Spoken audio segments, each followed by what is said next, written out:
originally it was intended for agriculture, as an alternative agriculture. Ngayon, nag-evolve na kasi yung term yan. Ibig sabihin kasi ng permaculture is permanent plus agriculture. Tapos ngayon, permanent plus culture. So, hindi na lang siya about farming or gardening. It's about designing living spaces, communities. So, lumaki na yung scope niya, itong designing with nature na concept na ito.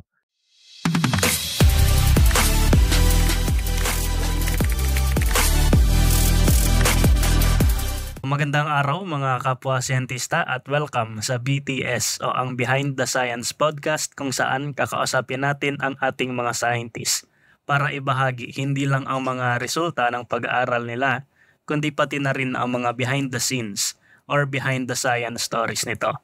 Simula sa kung paano nila ito naisipan gawin hanggang sa na-publish na nila ito. This podcast is co-presented by the Marine and Earth Science Learning Hub and UP Resilience Institute. So ang guest natin for today ay isang environmental professional na may multidisciplinary na background.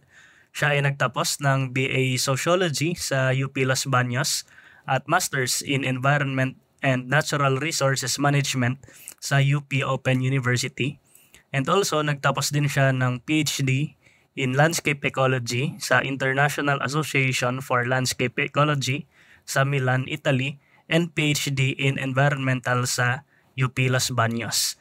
Ngayon, siya ay isang senior lecturer sa UP Open University and UP Rural High School and at the same time, project leader ng Permaculture Research, PH. So without further ado, let's all welcome Dr. Jabez Flores. Thank you, Paul. Hindi ako 2 times nag-PhD yung sa Italy okay. is okay lang yun. It's course lang na tinake ko habang nagpi-PhD ako. So thank you.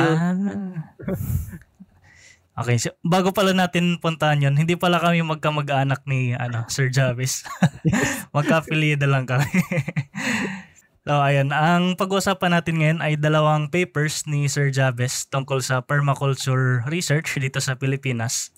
Pero bago natin puntahan yon, alamin din natin ang background or ang journey ni Sir Jabez kung paano siya naging scientist. So sir, can you tell us when did you realize na gusto niyo maging isang scientist? I think yung interest ko sa science started very very early nung bata pa ako. More about the environment in particular kasi lumaki ako sa Captain Planet, sa Discovery Channel, sa Dexter's Laboratory. Yun yung mga pinapanood ko. Tapos ini-encourage din ako ng parents ko na manood ng mga ganung bagay. Kaso, pagdating sa school, hindi ako magaling sa science. Interested lang ako pero di ako magaling sa science. And then, eventually, nung nag-college ako, pinili ko yung BA Sociology kasi yun yung nirecommend sa akin nung teacher ko nung high school. Kasi magaling ako sa sa history, social sciences, no? And during that time, sabi ko, pag naging magaling pala ako mag-aral ng mga tao, pwede ko gawin yung parang ginagawa nila sa Nat Geo, yung gumagawa ng mga documentary, ganyan. So sabi ko, gusto ko ng ganong klaseng work. So pinili ko yung sociology kasi hindi rin ako pumasa sa anthropology. Yun talaga yung gusto ko. So the closest thing is yung sociology. And then towards the end of my thesis, ang thesis ko pala is about the Bajau colony in Batangas City. Isang grupo ng indigenous people na matagal kong pinag-aralan during my college years. And then finally siya yung naging thesis ko. Nung sinusulat ko na yung manuscript ko, nahilig ako gumawa ng coffee para sa sarili ko, tsaka para sa mga housemate ko. And then parang somewhere in the middle of writing, naisip ko, maging kaya ako, barista. So, yan, lagi ko siyang kinukwento kasi funny kasi parang out of nowhere, dahil lang nakita ko, magaling ako gumawa ng kape makapagbarista kaya. Kasi yung joy na nakukuha ko sa pagbibigay ng libreng kape, hindi ko siya binibenta. Pinapamigay ko lang siya. Tapos natutuwa ako kasi alam kong nakakatulong ako kasi nagtitesis din yung mga kasama ko. Tapos, ayun, for the next 6 years... So, sama-sama na kayo nagpupuyat nun. Oo, sama-sama ko nagpupuyat. Tapos ako, mayroon akong blender, may coffee maker, ganyan. So, for the next 6 years, naging ako, professional barista. And little did I know na during sa pagiging barista ko pala, eto pala yung magli-lead sa'kin to science. Kasi siguro una, very curious ako kung paano pa ba natin mapapasarap yung coffee kasi dumadating sa'min yung kape, beans na, roast beans na, roasted beans na. Ta's sabi ko, "Ano pa yung puwede nating gawin?" And then kakatanong ko, nag-aral ako ng organic agriculture sa UP Open University. Nalaman ko ay lahat nagsisimula pala sa lupa. So kung healthy yung lupa mo, healthy yung crops mo, ta's sabi ko eventually masarap yung kape mo. So healthy soil, masarap na kape. And through that Ay, paano pala yun, sir? Sorry. go Bali, ahead. yung pag-ano nyo po ng kape, self-taught talaga siya sa simula. Hindi kayo Ay, nagtrabaho na barista sa mga coffee shop. um, yung love ko for coffee, self-taught ako nung college pero nag-aral ako formally after graduation. So, yeah, Okay. nag-aral ako sa unang class ko sa Henny Season Culinary School, kumuha ako ng class do'n.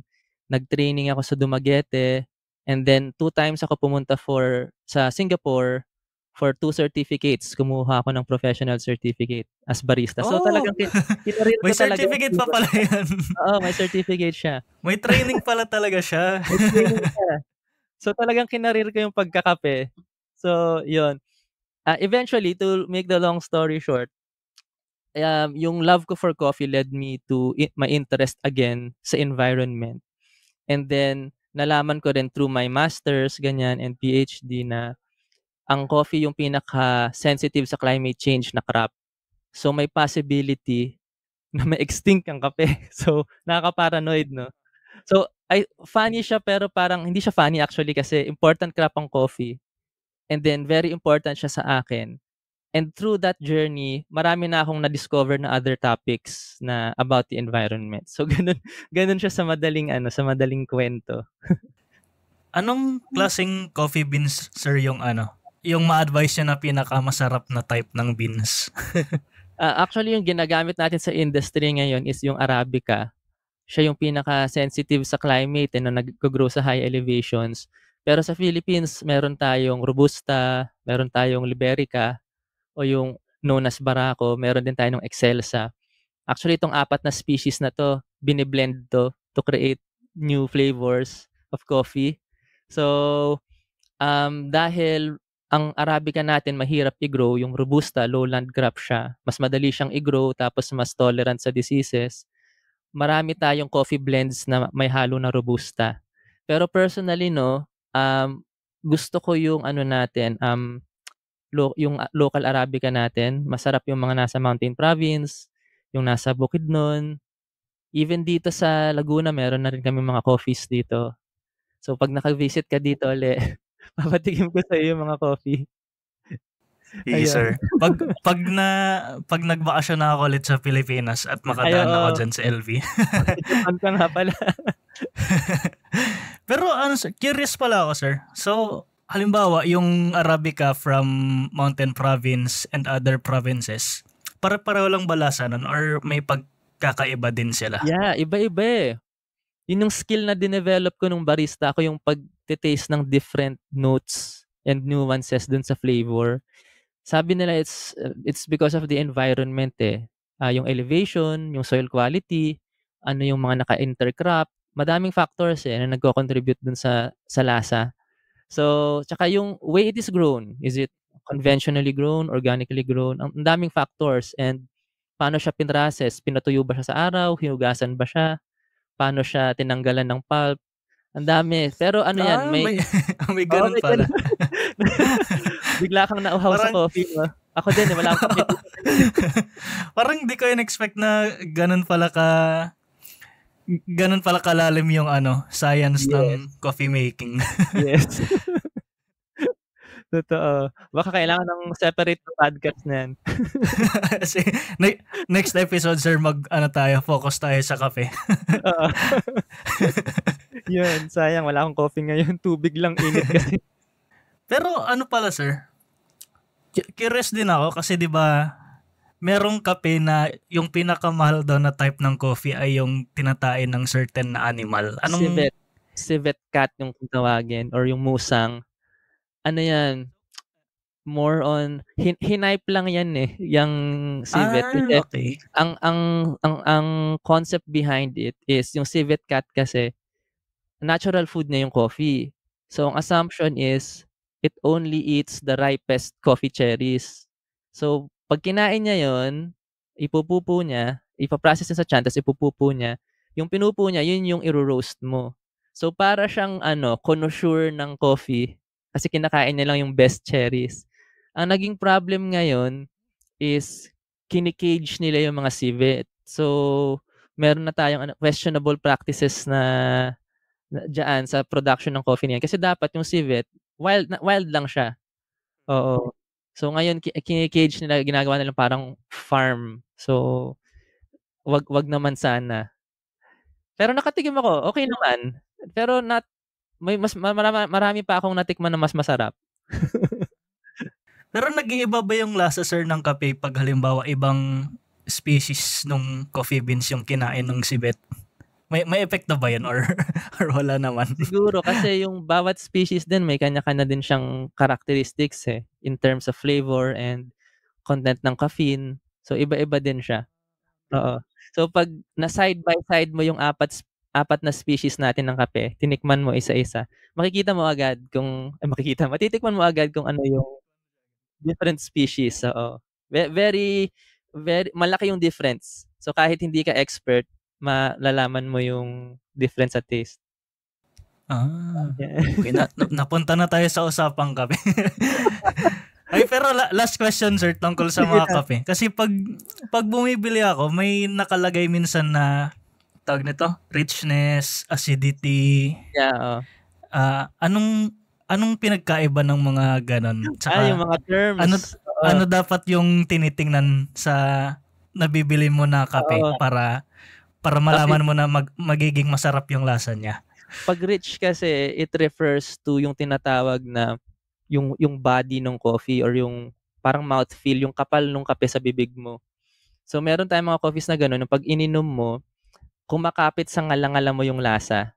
Kasi meron tayong mga kape na pag ininom mo, pagkalunok mo, wala agad yung flavor. Yung tawag doon yung term doon ay clean finish. Naging barista workshop tuloy itong natin, clean finish. Yung iba, yung full-bodied, yung pag tinikman mo, nakalunok ka na, yung lasa ng kape nasa bibig mo pa rin. So, it's a good quality ng coffee. Yung isa, yung acidity naman, characteristic yan ng Arabica coffees natin, na may konting asim. Hindi siya yung asim na harsh siya. Meron tayong ginagamit na flavor wheel dyan, yung parang intensity ng acidity. Merong fruity, merong cherry-like, merong orange-like, may lemon-like. So, sobrang lawak ng spectrum ng acidity na yon. It's a pleasant acidity hanggang sa pinaka-harsh na acidity. So, ayan, pag nakatikim ka ng tinatawag na specialty coffee, doon makikita mo yung difference sa acidity na yan. Meron talagang parang lemon, sarap. May parang tangerine, ay grabe, ang sarap. Lalo na kung tama siya pinrepair. Yun, so Interesting. interesting. Depende rin Hindi sa ka talaga gadget. siya in-expect na ganyan yung level ng sa kape. Yung pag-aaral niya. Totoo. Mahilig ka sa kape, nakita ko sa vlog mo, nag-coffee ka dun sa barko Ay, oo. Mahilig din kasi yung mga Hapon sa kape, kahit yung mga vending machine dito sa Japan, lahat may kape. Tapos kung saan-saan na lang nabibili mo, mga puro canned na coffee. Tapos yes. mga kung ano-ano. Isa pa palang comment. Sorry sa audience natin na hindi na naging BTS yung podcast natin. Yung Ichiban blend ng UCC, from Japan yun UCC. Yun yung gamit ko ngayon. Ang sarap niya. Nasa Wales. Ichiban blend? Ichiban blend, oo. Sarap. Nasa way ng anong roasting. Kulay nung packaging niya, sir? Wala, dito sa Pilipinas. Or naka-English na dyan nung binili mo? Ha? Naka-English na ba dyan nung binili mo yung kape? English na siya. Okay. Dito kasi Japanese hindi ko gino-Google Translate ko pa. So, hanapin ko na lang Ichiban. Sige. Dalawa yung masarap, yung Ichiban tsaka yung Sumiyaki. Yung dalawang yan yung favorite ko na Japanese. Okay. Yeah. Now I know. You know. Di na ako mapapagasto sa pagbili sa labas. Hanapin mo yan. Ayun, so move on na siguro tayo sa kape. Ayun, punta naman tayo dito sa sa study niyo, sir. So dalawang studies to. Una, yung The Structure of Permaculture Landscapes in the Philippines na na-publish sa Biodiversitas Journal of Biological Diversity ng 2021. At pangalawa ay An Emerging Network for Sustainable Agriculture, a social network analysis of permaculture pioneers in the Philippines na na-publish last year sa International Journal of Social Ecology and Sustainable Development. So sir, Yeah. bago tayo mag-proceed, can you explain po muna ano yung ibig sabihin ng permaculture? Kasi I think hindi siya masyadong sikat na term. Ako Hindi. honestly, recently ko lang siya nalaman na term kasi nung ginawa ko dati yung channel, nagsa-search ako ng mga science channel sa Pilipinas. Tapos nakita ko yung channel mo. So na-curious ako kung anong meaning ng permaculture. Okay. Sige, thank you, no. Hindi ka nag-iisa. Hanggang ngayon, although magta 10 years na kami nagre-research on permaculture, lagi pa rin siyang bago every time na nai-invite ako or yung mga colleagues ko to talk about it. So sa madaling salita, permaculture is a way to design with nature. So originally it was intended for agriculture, as an alternative agriculture. Ngayon, nag-evolve na kasi yung term. Yung ibig sabihin kasi ng permaculture is permanent plus agriculture. Tapos ngayon, permanent plus culture. So hindi na lang siya about farming or gardening. It's about designing living spaces, communities. So lumaki na yung scope niya, itong designing with nature na concept na ito. And then, yung ibig sabihin kasi nung permanent, nung time na na-coin ito nung 1970s, yun yung word na ginagamit nila in place of sustainable. Ngayon kasi sustainability yung ginagamit natin. Pero yun lang din yung ibig sabihin niya. Permanent in a way that you can practice it on and on and on. So, yun siya. It's a design science or it's a design philosophy for or a sustainable design philosophy or framework. Pero ano po yung scale nito? Yung pang backyard lang na gardening or kahit malaking plantations? Pwede pa rin siya matawag na Actually, yung permaculture. scale, talaga, wala siyang limit. Merong mga towns na may towns na naka-design in a permaculture way. So, nagfa-follow kasi ito ng 3 ethics and 12 design principles. So, basta fina-follow mo yung principles na yon, magma-manifest sa landscape mo physically yung pag-apply mo ng mga principles na yon. So, it doesn't matter kung nagde-design ka ng maliit na garden or isang city. Ang isa palang example, tinuturo namin to sa klase namin sa Perma. Kung narinig mo na yung term na biophilic design, nature loving design. Yan. Sa architecture kasi yon. So, sa permaculture course namin sa UP Open University, binabanggit namin yung biophilic design kasi related siya sa permaculture. Ang isang magandang example ng biophilic design ay Singapore. So, nakapunta ka na ng Singapore. Meron Hindi sila pa. dong, ayun, punta ka after mo dyan. Sa Singapore kasi, naka-integrate yung nature sa city. Baliktad nga yung city nila naka-integrate sa nature. So, parang every time they design something, lagi nilang tinitake into consideration paano sila magbe-blend into the forest, into the jungle. So, very nature-centric or eco-centric yung kanilang designs. So, ganun din yung permaculture. So, it's not clearing forests to put up structures or farms. It's really integrating ourselves into the natural world. So, ganun. Ganun siya in a nutshell. Pareho lang ba yung term na yan? Kasi minsan may naririnig ako na green design, parang Yeah, ganun. Same related siya lang din siya na related siya doon. Though yung green design applicable siya dun sa architecture, sa engineering or sa planning ng mga tawag dito mga buildings or cities. So, yung mga ganon, they also use permaculture components or principles. Malalaman natin mamaya ano ba yung mga ginagamit nila. So, Mahirap siya sa totoo lang, Paul 'no, mahirap kasi siyang concept na intindihin. Kaya nga unti lang yung nag-aaral nito, eh. Kaya namin siya pino-promote. Ayun sir. So, dito po, kanyang ano po muna, briefly explain ano yung dalawang papers niyo na to. Can you explain these papers in one sentence? Bawat isa. Okay, bawat isa, sige. Yung unang paper, yung Emerging Network for Sustainable Agriculture, this was published last year. In one sentence, it's about um, looking for permaculture practitioners in the Philippines and sino yung mga importanteng tao sa network na ito. So yun yung siya in one sentence. Just to look for the people, the practitioners. The other paper, yung sa structure of permaculture landscapes, it's saying na ano bang itsura ng permaculture landscape? So yun yung sinasagot naming tanong. Kasi both are very difficult questions eh. The first one, sinong nagpa-practice?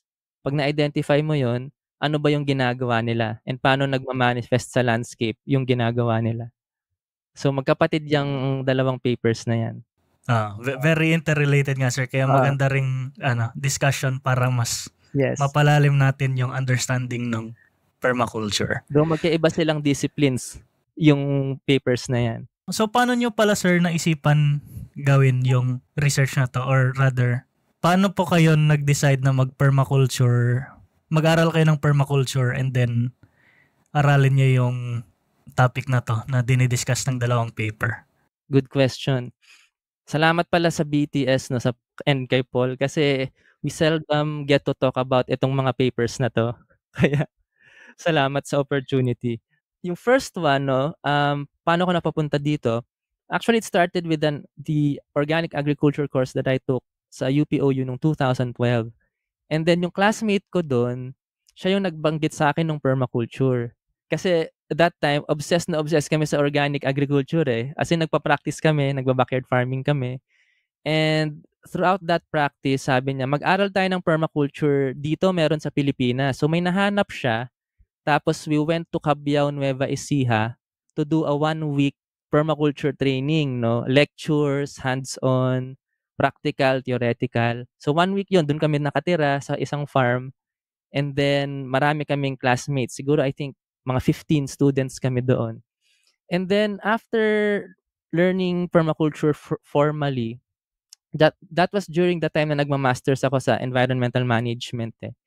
And then dahil alam ko na yung perma, sa bawat subject ko dun sa masters, I'm trying to make papers or write papers about permaculture. So para mahasa ako doing the review of literature, looking for other articles. And then for my SP to end the masters, I formed yung team ko, yung Permaculture Research PH, to help me with my first research na ipapublish namin. So ano to, group effort talaga. Although ako lang yung nagma-masters, bumuo ako ng team to help me. Kasi I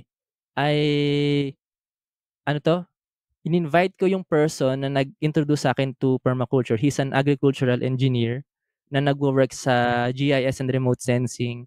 So in-invite ko siya, nag-invite ako ng computer scientist, dalawang people from development communication, and then we did hindi ko ma-explain yung study namin eh. We did like a network study with some computer modeling eh. Basically, ang ginawa ng computer scientist, nag-input siya ng data na nag-gather namin and then pinredict niya dun sa model, how long will it take para malaman ng mga tao yung term na permaculture. Kaya nanganak itong paper na to ngayon, itong sa PhD ko, gawa nung paper na yon. Kasi minodel namin na mangyayari yun eh. So parang na-validate lang nung paper na to na ito yung sabi nung model kasi we only had 12 respondents during the formulation of the model eh. So, sabi namin, So tinest tama ko yun. naman po yung prediction. Actually, more than. So parang gusto na namin ma-follow up yung study kasi baka hindi na kami maka-keep up dun sa information dissemination. Well, so far tama yung nagiging predictions na kung saan kumakalat yung concept. So that's the first one. And then, yun, it eventually led to the PhD. Actually, kaya ako nag-PhD, hindi dahil Not for work, eh. Nag-PhD ako kasi gusto ko ituloy yung ginawa ko nung masters. So sabi ko sayang yung ano, sayang yung momentum. I have a group of people na and then pagkatapos ko mag-masters nag-ano ako, eh, nag-PhD na ako, eh. Kasi parang yung graduation ko ng masters after 3 days nag-start na ako ng first day ko ng PhD. Diniretso ko na Ah. talaga. So, Ay, yung kina ano sir, yung kanina pala yung nabanggit niyo sa Italy, oo. ano po siya? Parang short training, parang Yeah, gano'n? short training siya, equivalent to summer school. Ang nagpadala sa'kin dun yung advisor ko. Kasi gusto niyang i-present ko to an international audience. Tapos na kasi yung research ko that time, eh, sinusulat ko na lang. And gusto niyang ipa-scrutinize sa mga international professors kasi itong training sa International Association of Landscape Ecology, every year or every 2 years, I think, meron silang only 15 students na tinetrain. Tutok, may mga mentors yan, may mga scientists yan naka-assign. May tutok na training yan. Nung time ko sa Italy, nasa bundok kami nun eh. Wala kami ibang pwedeng gawin, nag-aaral lang kami. So, tas meron kaming mentor na nakatutok. So, meron silang time to really scrutinize yung ginagawa namin. Kasi landscape ecology, it's another relatively new discipline related din sa ginagawa ko sa permaculture. And tawag dito, kaya ang ganda kasi before ko natapos yung manuscript ko, parang nagisa na siya ng mga professors doon. So parang gusto ng advisor ko na mangyari 'yun for on my end. Ako kasi ayoko pumunta ng Italy kasi sabi ko patapos na ako sa dissertation. Tapos Ano? pupunta pa ako ng Italy. So it was a blessing kasi mas na-refine ko yung study ko with their input. Tas hanggang ngayon friends ko pa rin yung mga classmate ko. So talagang ano siya, sulit talaga. Ayun. And then, yung dalawang papers po na 'to, ano ngayon yung naging results nito? Results. Okay. Um, Dun sa una, yung sa about sa network, this is a network analysis kasi. So network science siya. Hindi ko na i-discuss yung technical. Let's go straight to the ano bang naitulong nito. Ang naitulong nito is we were able to find the practitioners, the people. Kasi ang final output nito is a graph. So it's a network graph and then it's made up of nodes and linkages or edges, nodes and edges. So it's just circles and lines. And yung mga lines na yon, meron yung weights eh. Yung weights na nagko-connect dun sa dalawang nodes, it's parang representation ng strength ng relationship. So kunyari makapal yung line, ibig sabihin very strong yung relationship ng dalawa. And then um, using equations and then using modeling then we were able to find patterns dun sa mga relationships na yon. And true enough, no, makikita mo dun sa graph merong mga nagkukumpul-kumpul na nodes. And using that graph, you can, as a researcher, for other researchers, pwede nila puntahin yung mga clusters na yon. Dito sa mga grupo ng mga taong to, kumalat yung permaculture, ano ba yung ginagawa nila? So yun yung na-identify namin, nalaman namin yung groups that they belong to. Kasi this will help future researchers on permaculture. Sino ba yung mga interviewin namin? Sino ba yung pag-aaralan namin? Sino ba yung mga nauna mag-practice ng permaculture sa Pilipinas? So ngayon, pag may mga nagtatanong sa amin, sino ba yung lalapitan namin? We always get to use this study to refer to them. Aralin niyo yung mga nahanap dyan. Although kasi dito, hindi nakalagay yung pangalan ng mga tao. Kasi hindi namin pwede ilagay. Kukunin nila yung pangalan ng tao sa inyo. Yun, oo. Pero yung groups nandyan, nakalagay yung groups. So at least alam nila. And maganda tong study na to, Paul, kasi wala talagang may alam kung paano nag-start yung permaculture sa Philippines eh. So wala, Ay, kung meron, speaking of that pala sir, curious oo. ako, nung hinanap niyo yung practitioners, aware ba sila na permaculture yung ginagawa nila or nalaman lang nila yung term na permaculture? Ay hindi, kasama yun sa ano namin, kasama sa method namin na dapat alam nila yun. Dapat Ah, alam nila, okay. oo. So marami kaming ways of collecting data for this. Nag-Google search kami, Merong mga existing databases na kasi on permaculture na on the international scale. So may in-access kaming database. Tapos merong mga ilang Pilipino doon. And then either Filipinos or permaculture practitioner na nasa Philippines. Tapos nagpa-survey din kami. And then we also used referrals, no? So kunyari, yung iba kasi hindi active online eh. So we had to rely on referrals. So pinul namin lahat yung mga data na yon. Also meron kaming inattendan na permaculture convergence dito sa UP Los Baños. And then we ask permission kung pwede namin makuha yung attendance sheet. And then minatch namin dun sa network namin. So naghanap kami ng mga tao na nasa network namin na nandun sa sheet. So maganda kasi ang laki na nung network. I think we had 200 plus ba yung nandoon? 204 yung nakita namin. This was 2018 pa. So I'm sure na doble na to ngayon. So yeah. So hopefully ma-follow up itong network study na ito. Ay sir, can you share po ano yung mga permaculture practices na ginagawa ng mga tao na to, and siguro ano din, paano ito ma-practice din ng mga individuals na nakatira sa mga city? Yes, okay.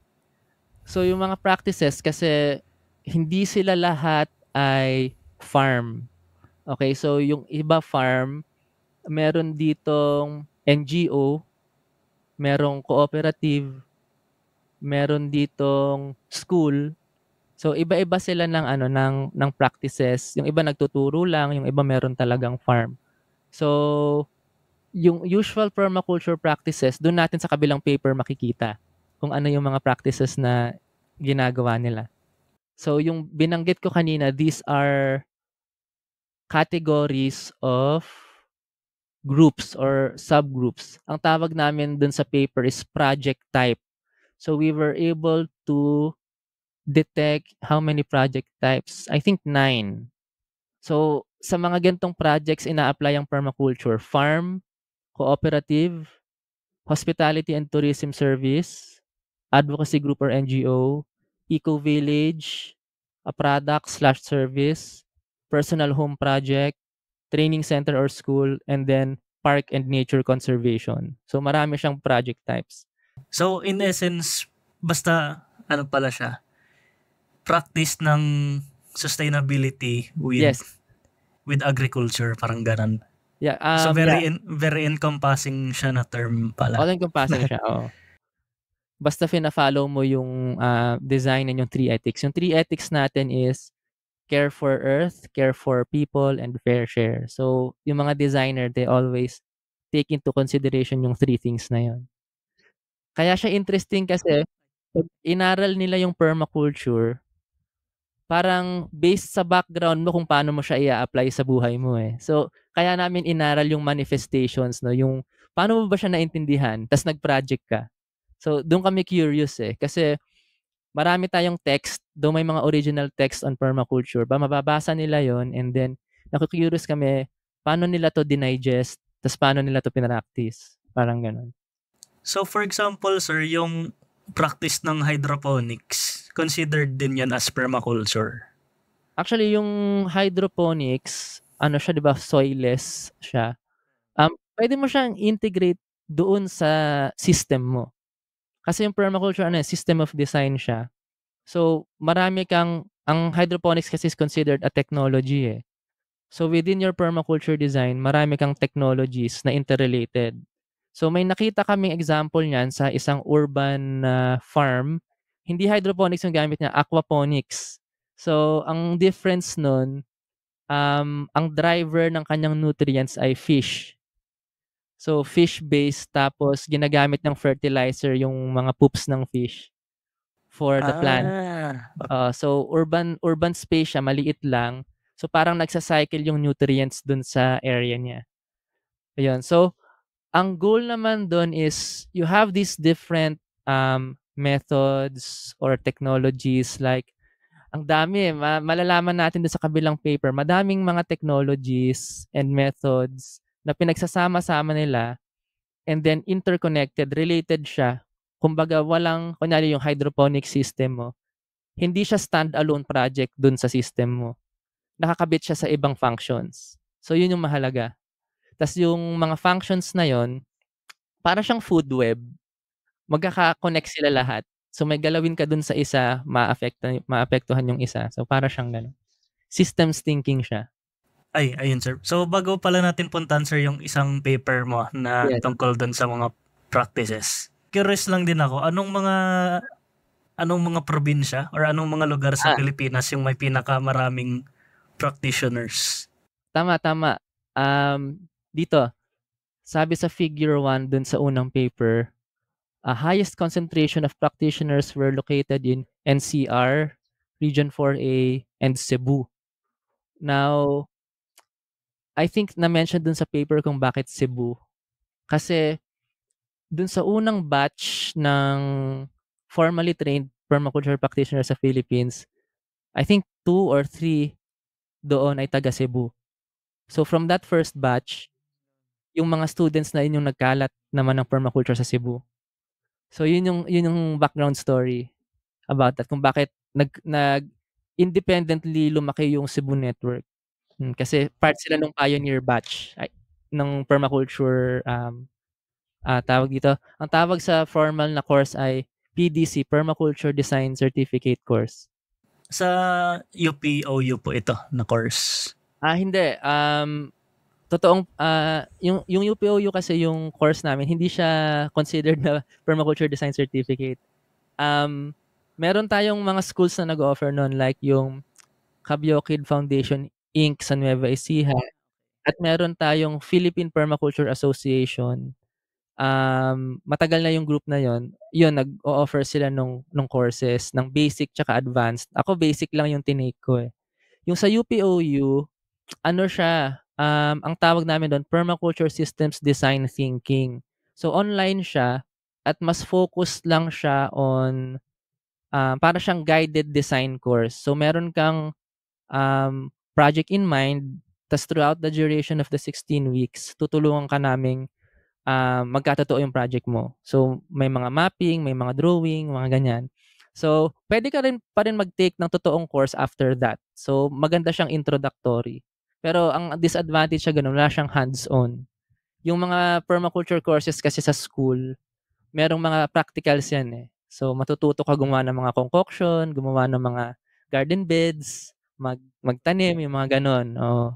So marami kang skills. Even sa bamboo, may bamboo training din yan, may konting architecture tsaka carpentry, yung mga ganong skills. Can you share din po yung results nung isa pang paper, yung Structure of Permaculture Landscapes? Yes. So this other paper was published nung 2021. Ito yung kasama sa first batch ng mga na-publish namin eh. Yung the other paper, ito na yung bagong batch. Pero itong sa structure, isa to sa mga una naming na-publish. Ang results nito is we're able to describe yung characteristics ng permaculture landscapes and yung scale ng tulad na sinabi mo kanina. So may nakita kaming maliliit lang, home scale, up to a maximum of 27 hectares. I think yung biggest namin. Yeah, 27 hectares yung nakita namin na pinakamalaking site, or 23, yon. So malaki siya. It doesn't matter kung ano yung land area na mapapractice mo yung permaculture. And then tinry namin i-standardize eh. Kasi kunyari curious ka sa permaculture, and then yung una kasing mong tanong is, ano ba yung itsura ng permaculture site? Paano ko malalaman kung permaculture ba siya o hindi? So tinry namin i-standardize yung methodology. Ano ba yung hahanapin mo? So kaya important yung unang paper kanina is important kasi na alam nung tao yung permaculture muna. So yun muna. So kung alam niya, and then you inquire about ano ba yung project mo. So once we've identified yung mga taong to, we went to their projects. And then when you go to their project, hindi mo siya malalaman na permaculture site pala siya unless tanungin mo yung nag-design. Kasi for the untrained eye, even for the trained eye, para lang siyang gubat eh. Most permaculture sites ay para lang siyang gubat. No, tas meron palang nagtatanim dun sa dense forest na yon. So, iisipin mo parang lang siyang magulo. Pero meron pala siyang system doon. So, yung nakita namin doon, merong zone patterns yan, zonation patterns. And then meron niyang landscape components na present palagi. Tas yung components na yan yung mga hinanap namin tsaka in-identify. So, sa results nito, yung zones na nakita namin is pretty loyal dun sa original text ng permaculture, how the zones were used. Yung zones kasi natin sa perma, it's from 0 to 5. So, kung titingnan mo siya as concentric circles, yung inner zones, yung zone 0, yun yung nasa gitna, zone 5, yun yung pinaka nasa labas. So, in reality, hindi siya concentric circles kasi ang hirap naman mag-design ng pa-circle-circle, no? So, alam ng mga designer yung zoning pattern, pero hindi nila ginawang circle-circle. Kasi most of them, ang nadatnan nilang landscape, syempre nandyan na yung mga puno, nandyan na yung mga creek, yung mga river, hindi na nila magagalaw yung mga components na yun. So, they designed around it. So, ang isang output nung study na to, minap namin yung zone patterns na to. Kung ano talaga yung itsura ng zoning. So, itong zone na to, ang tawag dito energy zones kasi yung inner zones, doon yung pinakamaraming human activity. And then yung outer zones, yun yung least activity. So ano pala siya? Designed for conservation ng energy mo. Para hindi ka punta ng punta doon sa, kunyari sa garden mo, hindi mo lalagay yung garden mo sa zone 4 or zone 5 kasi lagi ka nandun eh. So parang habang palayo ng palayo yung zones, least intervention yung tao. So, na-follow mo. Okay, Oh, ganun gets. siya. Gets. Ang galing, no? Actually, yung ibang So study, kumbaga oh, kung may garden ka na halimbawa kukunan mo everyday nung gulay. alugbati, Albati. gulay, mga ganun. So, dapat dun siya sa loob ng zone. Yeah, And then oo. yung mga tanim na minsan mo lang kakainin, dun siya sa may Labas. Oo. labas. So, ganun. Okay. So, that's interesting, no? Ganun siya naka-pattern. Tapos, may label kaming nilagay dyan. Um, Actually, based din to dun sa original text eh. Pero may konting-konting variation sa interpretation dito sa Pilipinas, yung sa zone. So, yung zone 0 is usually yung house kasi nandun tayo palagi. Zone 1 is yung garden, yung vegetable garden natin kasi lagi tayo kumukuha doon. Zone 2 natin yung grazing para dun sa mga properties or projects na may hayop. Doon nag-graze yung mga hayop nila. And yung zone 2 natin and zone 3 sa Pilipinas nag-o-overlap kasi yung zone 3 yun yung cash crops, kunyari rice, corn. Okay, so minsan yung mga grazing animals pumupunta dun sa zone 3 pag walang tanim dun sa zone 3. So may overlaps tayong gano'n. Zone 4, unique siya. Ito yung tinatawag na food forest. So yung itsura niya mukha siyang forest pero lahat from top to bottom, bawat layer niya edible yung edible makakain, edible siya lahat.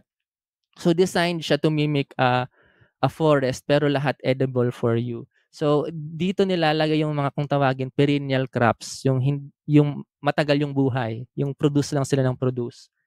At yung last zone, yung zone 5, yung pinakamalayo. Ito interesting, sana magkaroon ng sariling study to. Ang tawag sa zone na to is wilderness. Kasi ang zone 5, it can be within your property or outside. Ibig sabihin, pwede ka magka-zone 5 na hindi sa'yo. So, ang zone 5 kasi, ang function niya, ang tawag namin dun sa paper, philosophical feature. Kasi, yun yung inspiration ng designer for their site. So, for example, may tabi kang bundok, yun yung zone 5 mo. Ikaw mag-a-assign yan, zone 5 ko yan. Hindi ko siya hinahawakan eh, hindi ko siya pinupuntahan, pero pag when I'm seeking inspiration for my designs, doon ako nakatingin. So, ganyan. So, may nakita kaming sites, ang zone 5 nila, yung dagat, yung mangrove forest, yung bundok. So, ganyan. Yung iba may intentional na zone 5 sa loob. Ang ibig sabihin nun, meron silang patch of land na hindi ginagalaw. Hinahayaan lang nilang lumago. So, ganun. So, sabi, okay itong feature na to kasi um, parang you assume na merong part ng property mo na hindi mo talaga gagalawin. So I think this is good for biodiversity conservation kasi hindi ibig sabihin na part siya ng property mo, kailangan mo na tanggalin lahat ng nandun. So meron silang pine-preserve na parts. So interesting yung Zone 5 na yun. And then the other one, aside from the zonation, yung components, we were able to identify 6 categories. Yung abiotic components, all the non-living like soil, water, land formations. Biotic, lahat ng living including people, animals, plants. Cultural components, which consists of places or spaces or structures of cultural or religious significance. So kunyari, meron tayong mga places na parang sacred space or grotto or meron silang mga supernatural na paniniwala na wag kayo pumunta diyan. Meron tayong mga ganung places eh. And then the man-made structural component is anything na give shelter. So building, sheds, houses, lahat ng tinitirhan. Socio-economic component is any structure on the landscape or anything on the landscape that generates income. So yun yung nagpapasok ng money. And the last one is the technological component. So technological, it can be a system or a actual machine. So for example, tractor or hydroponic system, satellite dish, Wi-Fi. So yung mga ganyan. So kinount namin siya sa 1 hectare sampling area sa lahat ng mga sites na yan. Tapos doon pumasok yung mga interviews. Bakit dyan nakalagay yung mga components na yan? Intentional ba yan? Or nangyari lang na nandyan or wala ka nang magagawa? Tapos how are all of these components related? So napansin namin na ang ganda kasi pag nag-i-interview ka ng permaculture practitioner, alam nila kung bakit na yung placement ng bawat isang component, alam nila kung bakit yan nandyan. And I think yun yung kulang sa pagde-design ng ating agriculture landscapes, yung merong level of relationship yung ating permaculture designers na meron sila na wala yung ibang ating mga farmers.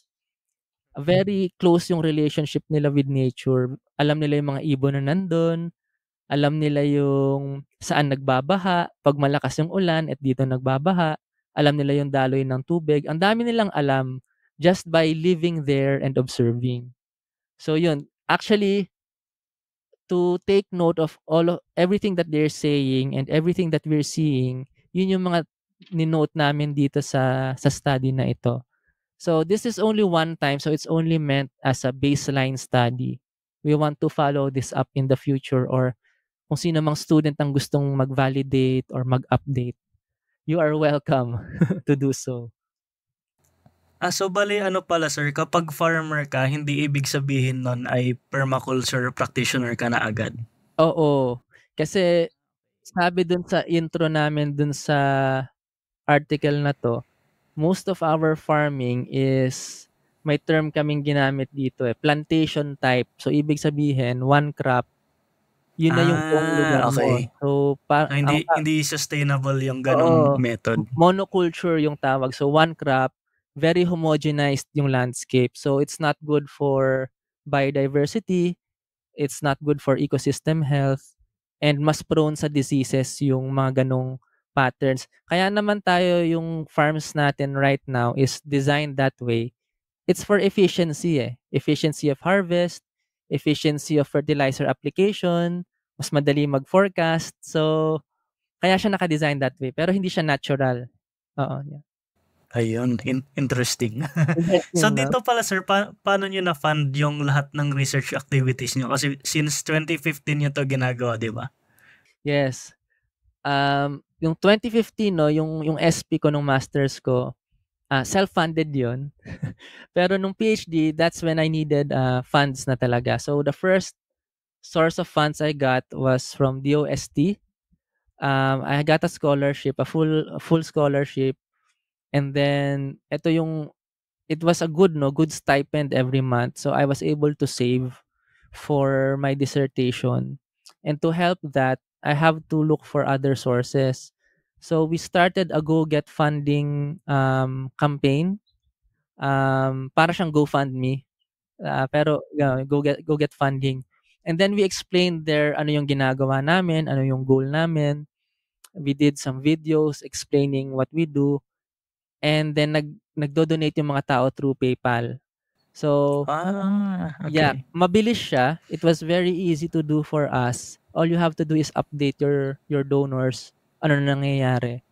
And it was a good support fund kasi nung hindi pa dumadating yung iba naming funds, ito yung pinambili namin ng mga equipment, yung sa Go Get Funding. So, So kumbaga yun yung pang-abono nyo seed dahil money. yung official na funding delayed. Parang Yes, ganun. yes. Oo. So, kailangan din maging creative ka, no? So, for looking for sources and then communicating your advocacy para suportahan ka ng mga tao. And then, yung pinakamalaking nakuha namin is from Circa kasi I applied for a PhD research scholarship sa Circa. And they give funds for studies on sustainable agriculture. So, sakto yung ginagawa namin. And through that funding, I was able to hire research assistants, and actually marami akong research assistants na hinire. Meron akong enumerators in the field, meron akong hinire gumawa ng maps, may hinire akong computer scientist, may hinire akong mga encoders. Yan, so malaking team, medyo malaking team to kasi, and it was good, no? Kasi ang laking tulong, nakagalaw agad yung aming research because of these funding sources. Ano pa yung mga challenges in doing this research na pwede nyong ma-share sa amin? Challenges, sinabi ng advisor ko, si Dr. Inocencio Buot. Hi sir, sana nakikinig kayo. Actually, gusto niyang siya yung may gusto na i-continue ko yung research on permaculture. Kasi we both know na unti pa lang yung nagsa-study nito. And gusto niya mag-contribute talaga kami sa body of knowledge dito sa Pilipinas. And then, it was anticipated na magiging mahirap kasi the literature that we have sa Philippines is almost next to none. Halos wala. Pioneering work po pala yung ginagawa niyo, Pioneering sir, work. dito. So, ang hirap, it came to a point na nagsisisi na ako, bakit ba ito yung pinili kong topic? Ang dami-dami namang topics dyan na meron ng literature. So, I really had to dig deep, very deep. As in, yung mga authors na sinasite ko, kausap ko na. Mga naging kakilala ko na sila sa sobrang unti namin. So, 'di ba parang it's very rare, no, yung mga sinasite mong authors is kausap mo na kasi pare-pareho kayo ng struggles. Sa akin good experience 'yun kasi sabi ko, how many people can do that, 'di ba? Parang nagshi-share kayo ano yung struggles sa permaculture researcher. So, madami ding tumulong sa akin. Since my masters hanggang sa PhD, yan, isang challenge yan yung lack of literature, lack of methodologies. Marami kaming kinostomize na methodologies for this. Kasi ang hirap mag-aral ng permaculture. Ano ba yung hahanapin natin? Ano ba yung mga importanteng kailangan nating ma-collectan ng data? So, marami kaming dinevelop. Meron din kaming pinablish yung using drones. Sa isang book chapter, pinablish namin siya kung paano kami gumamit ng drone sa pag-document ng permaculture site. So, kaya yung dissertation ko, kahit matagal na tong tapos, nanganganak pa rin siya. Kasi sobrang dami niyang laman. Ito siya, oh. Sobrang dami niyang laman na parang even yung methodology can be publications in itself, eh. Ang format, So yung yeah, dissertation nyo pala, sir, hindi pa siya published lahat? hindi pa. Hindi pa. Siguro ano pa lang, 40% pa lang. Ang dami Hindi, pa. 40% pa lang. Kasi yung advisor ko had a new had a hindi naman new had a has a new unique style para sa dissertation format. Yung style niya is every chapter should be publishable. So ganun yung format. Unlike yung dati na isang continuous, tas ikaw na yung magcha-chop. Ito chop na eh. So supposedly publication ready na siya. Pero yung mga chop chapters na yun, dahil novel yung mga methods na ginamit namin, pwede mo pang i-publish yung mga methods na ginawa nyo. So kaya maraming nanganganak dun sa sa paper because of the way it was written. So ayun, kaya ang challenge din is maintaining staff for your research team kasi they come and go.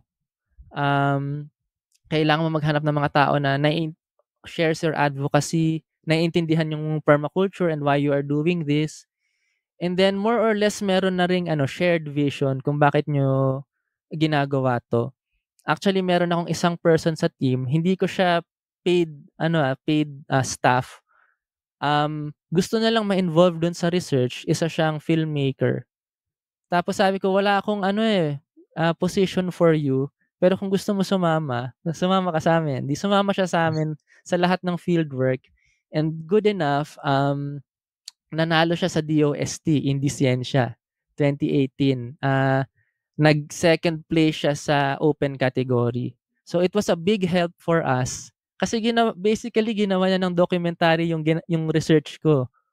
So it was a big help ito for yung nasa YouTube, di ba sir? Nasa YouTube nasa to. Parang YouTube, nakita ko yun eh. Yun. So it was a big help kasi pag may nagtanong, ano ba yung research nyo? Pinapanood lang namin yung video.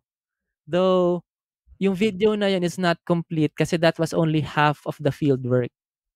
Kasi, ba't nga ba? Yeah, that was I think only half. Hindi na document lahat ng sites doon eh. Kasi may deadline yung film eh. So they had to edit na agad. So we just continued. Meron kaming vlog, 1 season vlog with 16 episodes. Actually, that vlog is, hindi siya yung vlog na yun, hindi siya for fun. Actually, part siya nung study na hindi pa published. Yung method. Di ba? Ito yung, napapanood ko to dati, yung ini-interview niyo yung mga practitioners, di ba? Tama ba? Yes. Yun yun. Yun yun. Part siya nung study, it's the environmental communication component. Natatawa nga ako kasi binabasa ko ngayon. Siyempre hindi na relevant yung mga terms ngayon kasi mas marami ng features yung social media ngayon. Meron ng mga shorts, meron ng mga reels. Yung emoji nga nung time na yun, thumbs up lang eh. Like lang. Wala pa yung mga heart saka yung mga ibang reacts eh. So, tsaka iba na rin yung metrics na nakukuha natin sa YouTube ngayon, yung mga analytics, no? So, hindi pa as advanced nung 6 years ago. So, although somehow gusto ko siyang ma-release, no? Kasi sayang eh, yung scripts kasi nung vlogs, ako din yung gumawa, yung direction, yung producing, ako din yung nag-edit. So, sayang kung hindi siya ma-publish. Though na-present namin siya sa isang conference. Ayun. Bali yung gusto nyong isulat sir, yung analytics nung nanonood ng mga vlogs na yun? Oo, yun sana eh. Tama ba? Tsaka yung finding the most effective way to communicate. Environmental science vlogs. Tapos in-identify namin yung mga themes. Ganyan. So, isa yon na hindi pa namin napapublish. Ayun. Speaking of publications pala sir, kasi kanina nabanggit niyo yung dissertation niyo, 40% pa lang doon yung napapublish. So, paano nyo napagdidesisyonan na yung part na to, isang paper, yung isang part, another paper naman siya? Okay. Actually, itong mga nagsilabasan na publications for the last 24, 23, halos every year may lumalabas kami. 2024 wala pa, pero since 2019, I think every year may lumalabas kami. Naka-ready na kasi yan. Kaya lang late lumalabas. Siyempre, alam naman natin, nung nag-pandemic, bumagal yung process eh. Eto ngang yung emerging network, nalimutan ko na nga na sinabit ko yan eh. Lumabas na lang sa email eh, no? Na tanggap pala. So, nagulat ako kaya siya late. 2023 lang siya na-publish pero matagal na yan na-submit. So, ayan. So, how do I know which one to publish? These two papers are actually chapters, no, dun sa paper. So, yun yung priority ko, yung actual chapters. And then yung mga anak niyan, like yung mga methodology. If, for example, novel yung methodology namin, like yung use of drones, pinapublish din namin yun. Yung advisor ko helps me identify which aspects ang pwede naming i-publish. And then, meron akong kinreate na model, Permaculture Landscape Network 6 model. So, PLN6 yung tawag namin. It's based on the 6 component categories on the landscape. Tapos network approach yung gamit. Yun hindi namin ma-publish. Siguro, one of the reasons why, kasi nalimutan ko na kung paano siya gawin. Nalimutan ko na kung ano yung ginawa kong mga computation dyan, paano ko siya na-derive. Sige, kailangan ko siya tandaan. Pero, nandun siya sa dissertation. Naka-illustrate siya, ini-explain. So, fine, sana maalala ko, kailangan ko lang reviewin. And even yung mismong theoretical framework namin, pwede rin siyang i-publish eh. So, ang daming parts na, kaya siya naging mahirap. The whole dissertation is, ang dami naming kinostomize for this project. So, yun. Ang dami ko ding inaral for this one. Kasi you can see it's totally different disciplines. Itong network analysis, that's network science. And then itong landscapes, that's ecology. So, ang dami kong kailangan aralin na discipline. Nabanggit niyo na sir yung mga upcoming papers na dapat yung isulat. So Yes. in addition po with that, ano pa yung plans niyo moving forward with this research? Yeah, moving forward, actually I'm happy na yung university ko, UP Open University, actually has a learning laboratory on permaculture na I designed in 2022. So, lahat ng existing research right now ay nangyayari doon. So, para sa audience natin na curious, no, you can Google, search in Google Maps, FMDS Permaculture Garden. It will take you to UP Open University. Nasa highway lang siya. So, kung magbabas kayo from Manila, madali lang siyang makita. Lahat ng research namin doon nangyayari. So, I'm happy na after all of the hard work na may university na nag-pick up nitong mga ginawa namin. And then, we're not really starting from scratch na. Kasi we did this baselining work already. And sobrang dami naming nagawa. Meron na kaming map of permaculture practitioners in the Philippines. Ano siya, in Google Maps, accessible to everyone, public siya.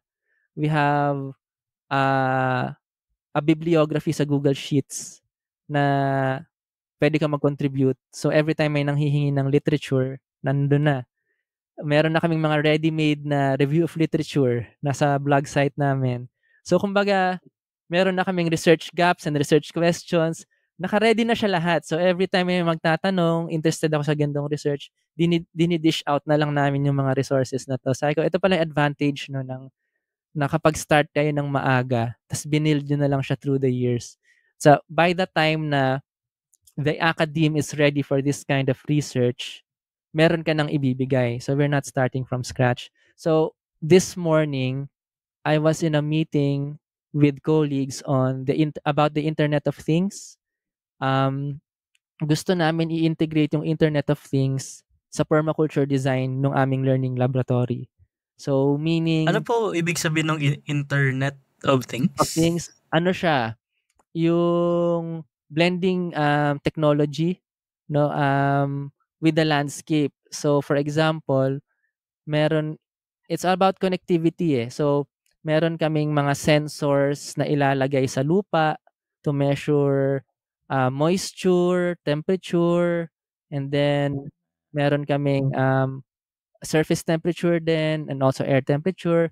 And then yung pinag-usapan kanina is about sa irrigation kasi meron kaming yung building namin sa UPOU is a rainwater harvester. So isa siyang malaking rainwater harvester. Lahat ng ulan na mag-gather niya napupunta underground. And then yung water underground, yun yung pinandidilig sa permaculture garden. Ngayon, dahil El Nino, gusto namin very precise yung release ng water from the tank. So, through Internet of Things, madedetect ng sensors na kailangan na ba nung garden ng tubig. So, once madetect niya yung moisture content, tsaka lang siya magre-release. And also, ma-identify din nung system na meron ba tayong enough rainwater na na-capture? Kung wala na, hindi siya magre-release ng tubig. So may mga gano'n. Nasa plano pa lang siya pero meron kasi kaming mga experts sa university on IoT. So nakipartner kami sa kanila. And that's just one research. I think nasa 10 na yata yung research namin.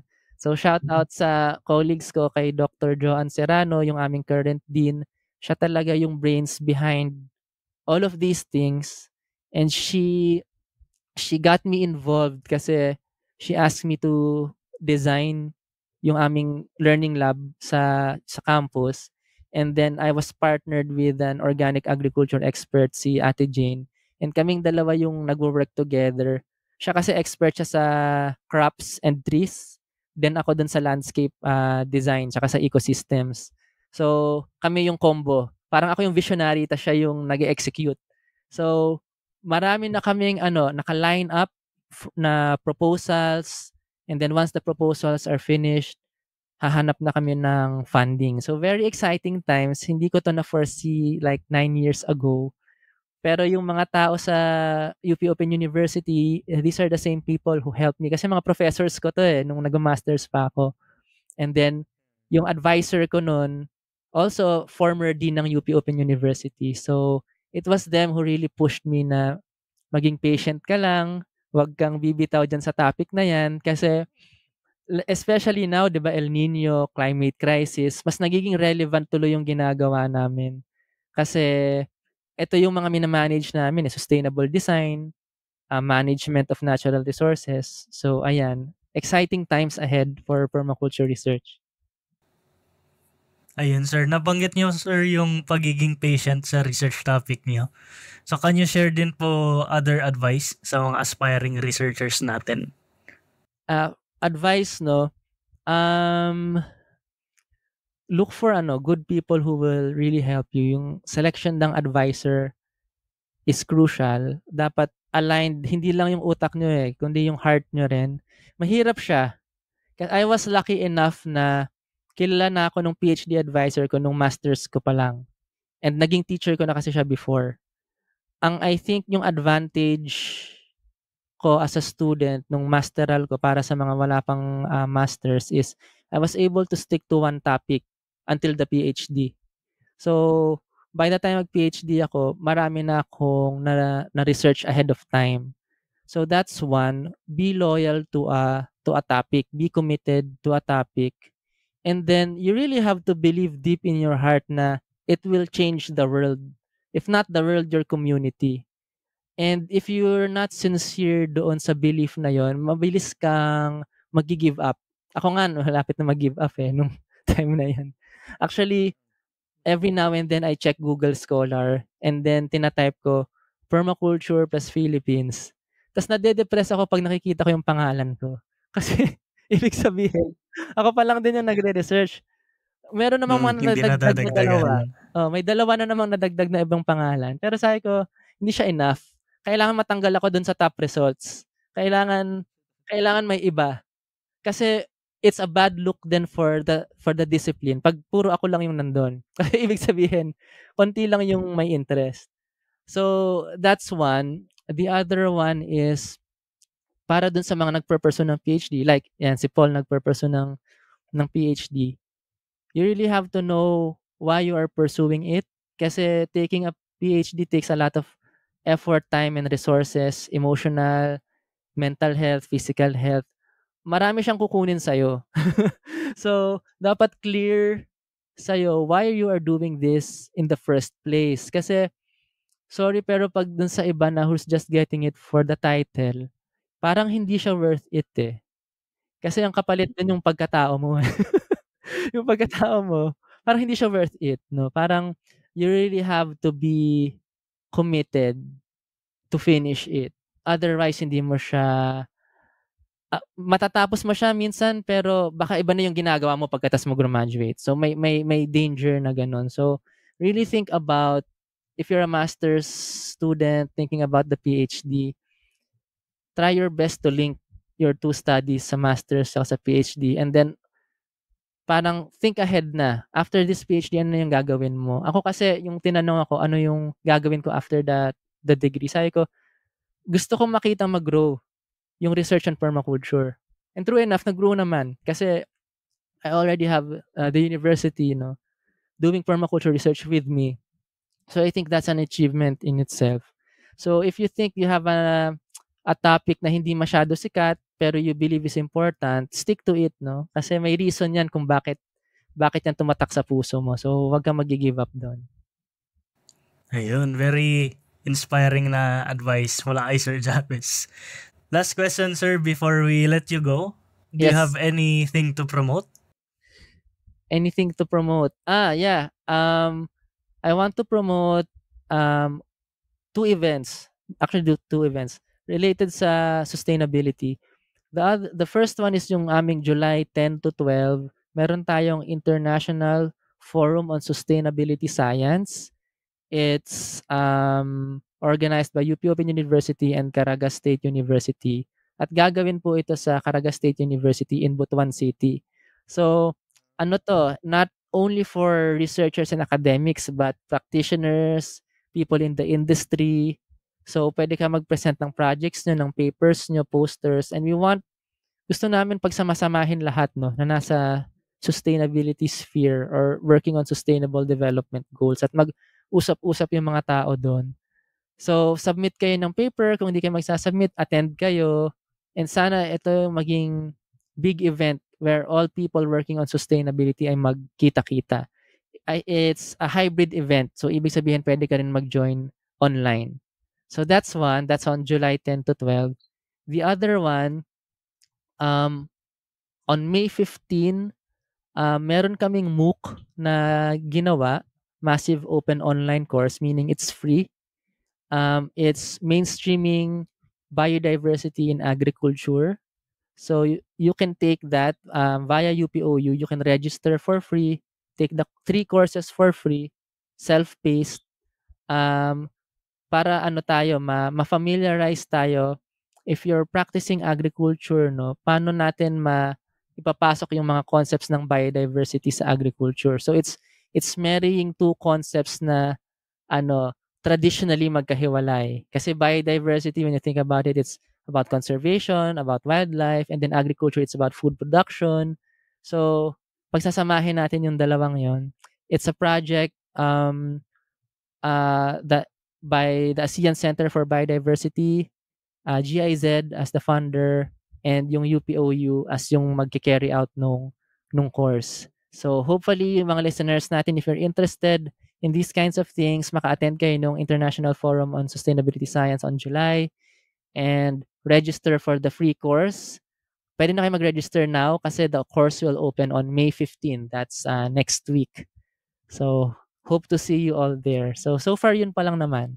Yung niyo, sir, yung yung website or yung blogspot. You visit our website, permacultureresearchph.blogspot.com. Everything else is there, yung link sa YouTube, sa Instagram. But I would also like to promote yung aming Instagram page, Permaculture Research PH. And we opened a new Instagram page, Angus Maps. Kasi advocate din kami ng drone technology and mapping. So it's a page dedicated entirely to Earth observation using drones. So kung interested kayo sa ganyan, please follow Angus Maps sa Instagram. Thank you very much, Sir Jabez, sa pag-share ng inyong expertise and also your time. I hope mas nalinawan ng ating mga audience kung ano yung permaculture, kung ano yung practice ng permaculture. Salamat po sa opportunity.